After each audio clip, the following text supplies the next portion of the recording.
देखिए, राजधानी दिल्ली में हवा की गुणवत्ता लगातार गिरती जा रही है और कल भी हवा की गुणवत्ता जो है वो बहुत खराब श्रेणी में मापी गई थी। आनंद विहार में air quality index poor category में रहा, तो रोहिणी, आईटीओ और द्वारका में हवा की गुणवत्ता बहुत खराब श्रेणी में रही। तो लगातार पिछले कई दिनों से आप देख रहे हैं कि कैसे यहाँ एयर क्वालिटी जो है वो बिगड़ती जा रही है। मेरे साथ मेरे सहयोगी आलोक ज्यादा अपडेट के जुड़ गए हैं। आलोक, कल दशहरा का दिन था, इतनी आतिशबाजी शायद हुई भी नहीं होगी, लेकिन आज अगले ही दिन हम सुबह सुबह पोल्यूशन की वो चादर हवा में देख रहे हैं, जिससे सांस लेना बेहद मुश्किल हो रहा है। जी बिल्कुल अनुया, और फिलहाल मैं खड़ा हूँ इंडिया गेट के पास, जो कि राजपथ है और बहुत ही फेमस जगह है। मैं फिलहाल आपको दिखाना चाहूँगा पीछे का नज़ारा। आप देखिए, ये जो राजपथ का जो एक कॉर्नर आपको पता है कि राष्ट्रपति भवन का होता है, ये जो मैं आपको दिखा रहा हूँ, राष्ट्रपति भवन की इमारत दिखाने की कोशिश कर रहा हूँ, लेकिन आपको नहीं दिखाई दे रही है। अमूमन इस जगह से, जहाँ से हम खड़े हैं, यहाँ से बड़ा साफ सुथरी इमारत दिखाई देती है राष्ट्रपति भवन की, जो रायसीना हिल्स के ऊपर पड़ता है। ऊपर का जो गुंबद है वो साफ साफ दिखाई देता रहता है, लेकिन आपको बहुत हल्का सा, अगर आप कैमरा पैन दिखा पाए तो बहुत हल्का सा आपको धुंध सा दिखाई देगा। धुंध में कहीं खोया हुआ है इमारत सी। और आप देख सकते हैं लोग वॉक कर रहे हैं, क्योंकि मॉर्निंग वॉक करने के लिए लोग यहाँ पर आते हैं, साइकिलिंग करने के लिए आते हैं। लेकिन क्या करें, पोल्यूशन है, लेकिन फिर भी आना है तो आना है। और ये स्थिति है, और इसी तरह की नज़ारा जो है पूरी दिल्ली का है। और दिल्ली छोड़िए, आप गाजियाबाद, नोएडा, फरीदाबाद, सब जगह का सेम और सिमिलर काइंड ऑफ अगर हम कहें तो नज़ारा आप देखेंगी यहाँ पर। कारण यही है कि स्मॉग की जो चादर है वो चारों तरफ है। और कल कुछ ही जगहों पर रावण जलाया गया। देखा गया है पिछले सालों में जब रावण जलाया जाता है तो बहुत ज़्यादा धुआं हो जाता है, उसके कारण जो पोल्यूशन लेवल है और बढ़ जाता है। तो वही हुआ है, कम था लेकिन फिर भी पोल्यूशन लेवल बढ़ गया। तो हम एक तरीके से ये कहेंगे, सरकार की तरफ से जो भी इंतजाम किए गए हैं कुछ खास कारगर साबित नहीं हो रहे हैं, जिसके कारण वेरी पुअर कैटेगरी में पहुँचा हुआ है। हालांकि ज्यादातर हॉट स्पॉट्स की बात करें दिल्ली के, जैसे आनंद विहार हो गया, नरेला, बवाना, जहां इंडस्ट्रियल एरियाज हैं, जिसको दिल्ली सरकार ने हॉट स्पॉट्स आइडेंटिफाई किया है, वहां सभी जगह सीवियर कैटेगरी में है। यानी AQI 300 से ऊपर हो चुका है। ओवरऑल दिल्ली में 350 से ज़्यादा का AQI है। साथ ही साथ नोएडा, गाजियाबाद, फरीदाबाद में भी कई जगहों पर सीवियर कैटेगरी में पोल्यूशन लेवल पहुंच चुका है। तो हालात जो है बहुत ही स्थिर, बहुत ही ठीक नहीं है दिल्ली और NCR के पोल्यूशन लेवल को लेकर के। जी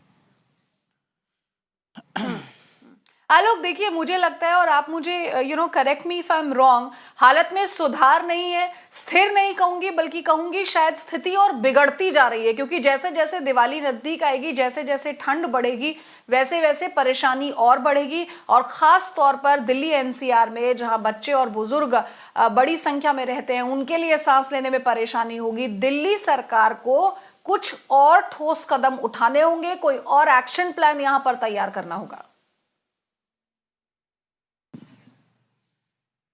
जी अनुया, बिल्कुल, केवल दिल्ली सरकार ही नहीं, सेंट्रल गवर्नमेंट को भी कुछ एक्शन प्लान तैयार करना होगा।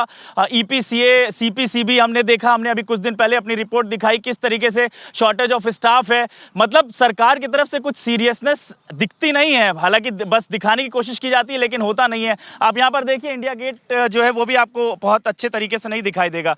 और ये जो स्थिति है वो लगातार बरकरार है, कोई नया साल नहीं है। पिछले कई सालों से हम यही चीज़ दिखाते चले आ रहे हैं। जो पराली है, साथ ही साथ जो डस्ट पोल्यूशन है, और उसके साथ ही साथ जो कि इंडस्ट्रियल वेस्ट है, इन तीनों कारणों से पोल्यूशन होता है। लेकिन इन तीनों जगहों पर कोई रोकथाम नहीं हो पा रही है। हमने कई जगह की रिपोर्ट भी दिखाई है अनुया, कोशिश कर रहे हैं और भी हम घुसने की और दिखाने की कि किस तरीके से क्यों पोल्यूशन लेवल बढ़ा हुआ है। दिल्ली सरकार ने कुछ इंतज़ाम किए हैं जो कि पहले पिछले साल हमने देखा, ऑड इवन स्कीम फिर दोबारा लॉन्च की, लेकिन उससे भी कुछ फ़ायदा नहीं हुआ। इस साल गाड़ी ऑन, रेड लाइट ऑन, गाड़ी ऑफ करके स्कीम लॉन्च की गई है।